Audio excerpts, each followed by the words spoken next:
కేసీఆర్ గారు తెలంగాణ తెచ్చిన ఆయన సావు బతుకుల మధ్యలో ఉండేసి ఎంతోమంది బలిదానాలు చేసిన వ్యక్తి. కేసీఆర్ వల్లనే తెలంగాణ వచ్చింది. రేవంత్ రెడ్డి గారికి తెలివి లేదంటారా? రేవంత్ రెడ్డి గారు ఇప్పుడు తెలివి తక్కువ పని చేస్తున్నారంటారా మీరు? అంటే రేవంత్ రెడ్డి గారికి రాష్ట్రంలో సీఎం అయినప్పుడు ఇవన్నీ తెలియదా? ఇవన్నీ అవగాహన లేదంటారా?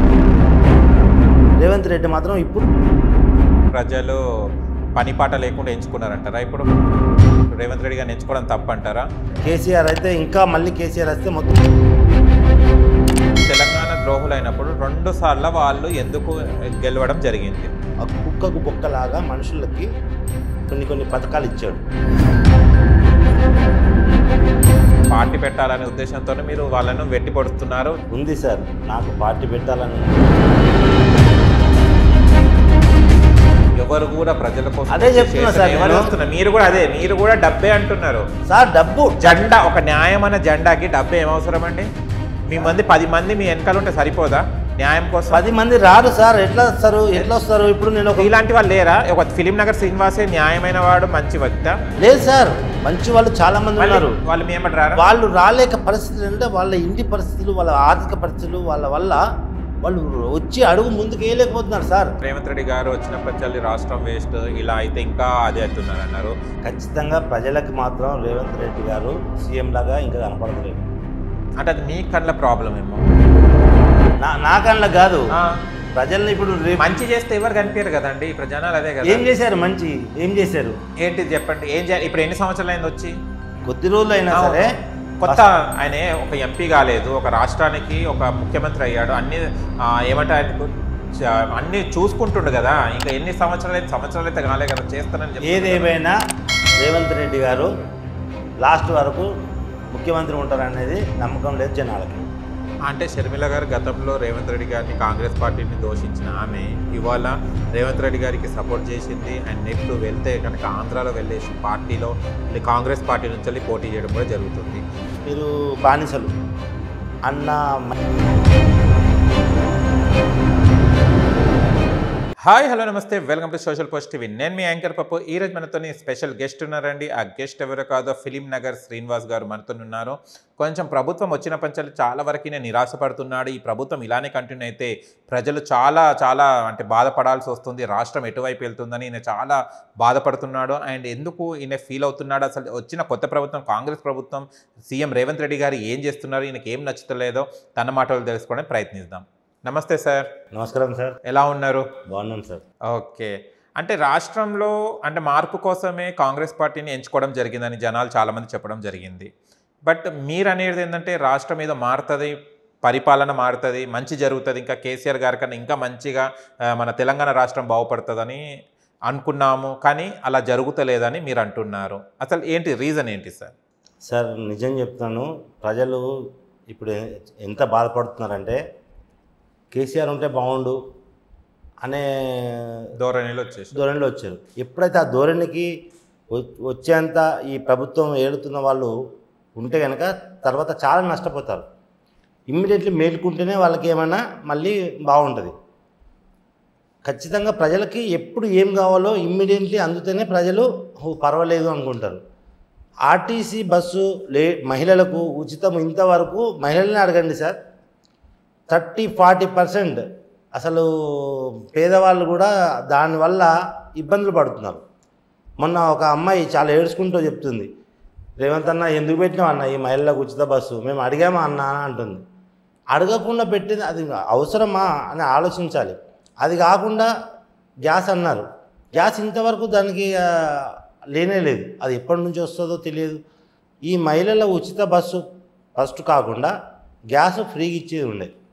తర్వాత బస్సు ఎవరికి, కొంతమందికి స్టూడెంట్లకి, అవసరమైన డ్యూటీలు చిన్న జాబులు చేసుకుంటారు. తెల్ల రేషన్ కార్డు ఉన్న వాళ్ళు, చాలా పేదవాళ్ళు, వాళ్ళు పాపం వెళ్ళాలంటే వాళ్ళకి బస్ కిరాయి ఉండదు ఒక్కోసారి. అలాంటి వాళ్ళకి మనుషులకి కొంతమందిని చూసి ఎవరెవరికి ఇవ్వాలో చూసి వాళ్ళకి ఇవ్వాలి. ఈ గ్యాస్ అయితే రేషన్ కార్డు, తెల్ల రేషన్ కార్డు ఉన్న వాళ్ళందరికీ ఫ్రీగా ఇస్తే ఇంకా బెటర్, చాలా మంచి పేరు వచ్చేది. ఎందుకంటే పాపం కొంతమందికి పొయ్యి మీద ఉంటూనే ఉంటుంది, గ్యాస్ అయిపోతుంది. ఒకప్పుడు అంటే వంట చెరుకు దొరికేది, కట్టెలు అటువి దొరికేది. ఇప్పుడు ఆ కట్టెలు దొరకడానికి లేదు, తెచ్చుకుంటే కూడా నామూషిలాగా ఫీల్ అవుతున్నారు చాలామంది. అంటే వాడు కిరాయి ఇంట్లో పెట్టుకునేవారు కదా ఇప్పుడు. అప్పుడంటే అట్లుండేది పరిస్థితి, అట్లుండేది, అప్పుడు నడిచేది. గ్యాస్ అయిపోతే పాపం గ్యాస్ తెచ్చుకునే పరిస్థితుల్లో కూడా చాలామంది జనాలు లేరు. మంచి జనాలకి ఏది అవసరము ఇప్పుడు వాటర్, కొన్ని బస్తీల్లో అసలు వాటర్ రావట్లేదు. వాటర్ మీద ఇంకా పేద ప్రజలకి సంక్షేమ పథకాలు ఇంకేమైతే బాగుంటుంది. విద్య మీద, మెయిన్ విద్య మీద ఇప్పుడు అంగన్వాడీ టీచర్గా చేసే వాళ్ళకి సాలరీస్ సరిగా ఇవ్వట్లేదు. వాళ్ళకి చాలా తక్కువ సాలరీస్ ఉన్నాయి. ప్లస్ ఆయాలు అయితే కొన్ని స్కూళ్ళల్లో ఆయాలే లేరు. హెడ్ మాస్టర్ వాళ్ళు, సార్ వాళ్ళు మనిషి కొన్ని డబ్బులు ఇచ్చి ఆయాని 2000 3000 ఇప్పటికీ స్కూళ్ళల్లో, గవర్నమెంట్ స్కూళ్ళల్లో ఆయాలు లేరు, పర్మనెంట్ ఆయాలు. మా భార్య 12 years చేసింది ఎంజీ నగర్ గవర్నమెంట్ హాస్పిటల్లో, గవర్నమెంట్ స్కూల్లో ఆయమ్మగా 12 years చేస్తే 3000, లాస్ట్కు మొన్నటి వరకు 4000. ఇంకా మా భార్య కొంచెం హెల్త్ బాగాలేదు కాబట్టి మానేసింది. అంటే చూడండి ఆ సాలరీ ఏం జరుగుతుంది. అయినా కానీ కొంతమంది పాపం స్తోమత లేక ఇంకెక్కడికి పోలేని పరిస్థితుల్లో దగ్గర ఉన్న వాళ్ళు చేసుకుంటున్నారు. అంటే ఇలాంటి మార్పులు రావాలి. వైద్యం, హాస్పిటల్స్ ఉన్నాయి, ఆడికి పోతే ఏ గోళీలు ఉండవు, డాక్టర్ సరైన టైంలో ఉండరు. వైద్యము, విద్య ఇవి తప్పకుండా పేద ప్రజలకు ఇమ్మీడియట్లీ ఇవ్వాలి.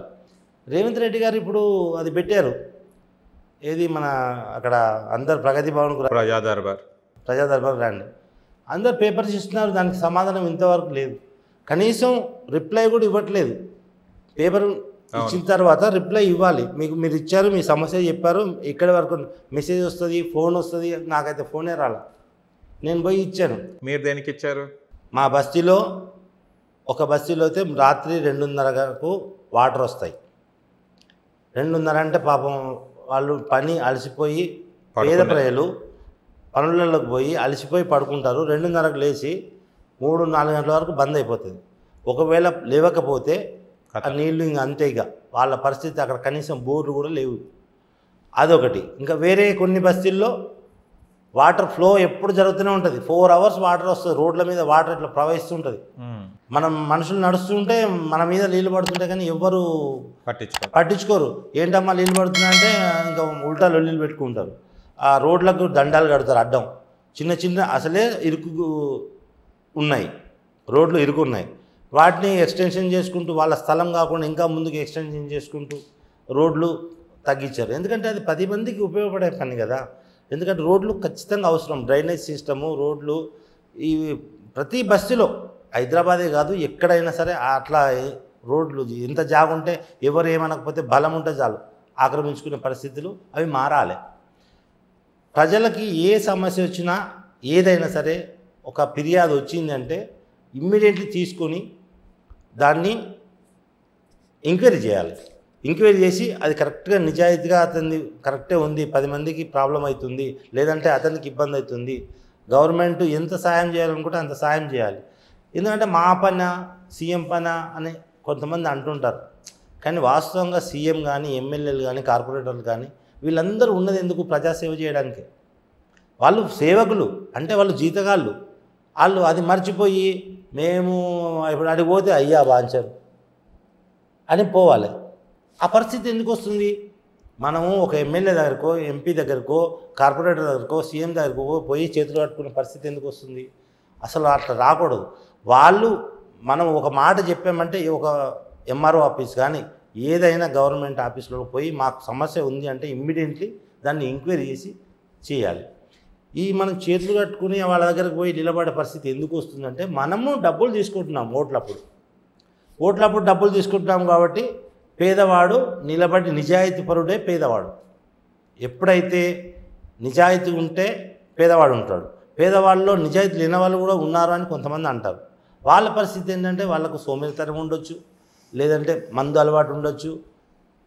సోమరితనం వల్ల కూడా పేదవాళ్ళు ఉంటారు. అంత మాత్రాన నిజాయితీ పరుడు అని అనుకోవడానికి. నిజంగా మంచివాడు ఉండి నిజాయితీ పరుడు నిలబడి ఓట్లలో గెలిస్తే ఈ మార్పు ఖచ్చితంగా వస్తుంది. ఈ మార్పు రావాలని నేనైతే ఎంతో ఆశగా ఉంది.